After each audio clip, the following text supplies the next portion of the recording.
मराठी साहित्य परिषद या संस्थेच्या वतीने 32वे अखिल भारतीय नवोदित मराठी साहित्य संमेलन दिनांक 29 आणि 30 मे 2026 रोजी धाराशिव या ठिकाणी आयोजित केलेला आहे। खरं तर या साहित्य संमेलनामध्ये 900 देशभरातले सगळे साहित्यिक उपस्थित राहणार आहेत आणि या साहित्य संमेलनाचं वैशिष्ट्य जे आहे की सामाजिक सगळ्या प्रश्नांचा उहापोह या साहित्य संमेलनामध्ये होईल अशा प्रकारचा आमचा प्रयत्न आहे। वेगवेगळे परिसंवाद, चर्चासत्र वगैरे।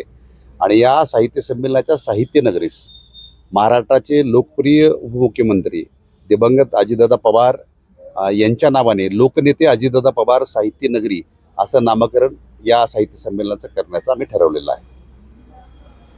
आयोजन आहे तर आमचा प्रयत्न आहे आता सद्य परिस्थितीमध्ये महाराष्ट्रामध्ये सगळे जे प्रश्न आहेत त्या प्रश्नाला या संमेलनाच्या माध्यमातून आपला वाचा फोडवता येईल का, हे प्रश्न ह्या विचारपीठावर